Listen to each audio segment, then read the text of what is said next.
Mon enfant hérisson. Accompagnez votre enfant hypersensible et aidez-le à exploiter son potentiel, de Stéphanie Couturier, lu par Céline Espérin. Si nous ne devions aborder qu'un sujet pour l'enfant hypersensible, ce serait le sujet des émotions. Qu'elles soient exprimées avec force et au quart de tour dans l'hyper-émotivité, ou contenues tant bien que mal, les émotions des enfants hérissons sont intenses, parfois même paroxystiques, et déclenchent des comportements qui les dépassent. Bouderie, colère, pleurs, sentiment d'humiliation, nécessité de justification, attitude de mauvais joueur, incompréhension de la plaisanterie, victimisation. Rien n'est simple et facile. Les émotions agréables ou désagréables submergent l'enfant hérisson, tel un tsunami qui envahit sa psyché.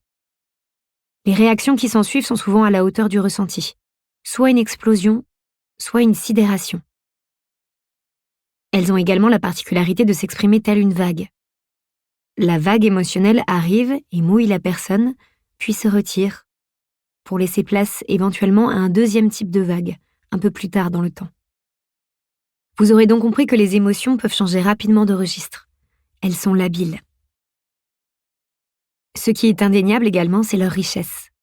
En effet, les émotions sont riches, car elles se nourrissent d'un terreau déjà présent chez l'enfant.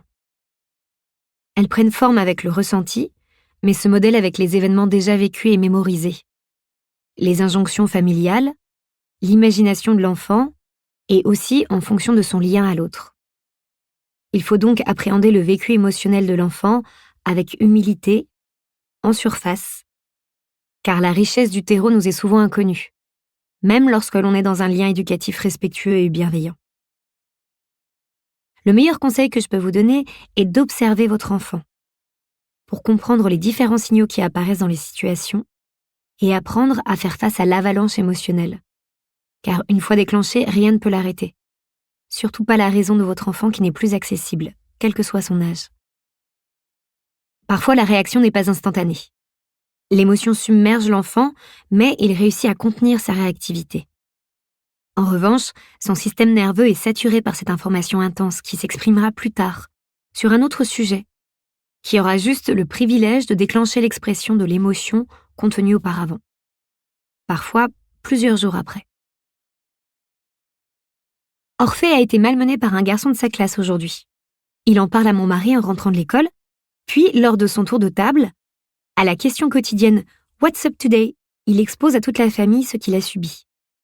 Chacun y va de son conseil, mais je sens bien qu'il est contrarié, même s'il nous dit que tout est OK. Le lendemain matin, au réveil, il hurle sur mon mari qui ouvre les rideaux de leur chambre. Il a besoin de calme et de se réveiller comme il l'entend, et pas comme on le lui impose. Il est au bord des larmes, d'une humeur massacrante. C'est un réveil dragon.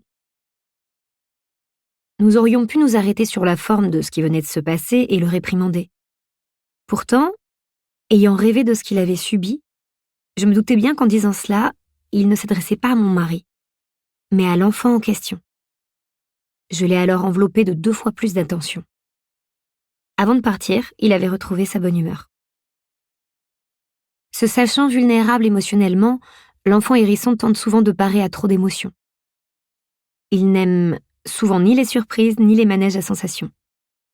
Néanmoins, cette charge émotionnelle n'est pas que lourde à porter. Elle n'est certes pas facile, mais lorsqu'elle est comprise et bien accompagnée, elle peut se transformer en force, en lumière, et être source de grande créativité. Que ce soit dans une voie artistique, dans le vécu d'une passion ou dans la relation aux autres. J'ai pour ma part fait de mes émotions mon fil directeur de vie professionnelle. Mon ami Jérôme s'est appuyé dessus pour devenir photographe de nature morte, en allant mettre du beau là où il ne semblait pas y en avoir. Ma sœur Florence les utilise pour transformer l'écriture des enfants. L'une de mes patientes transmute cette énergie en fluidité corporelle lorsqu'elle danse, et en devient magnétique aux yeux du public.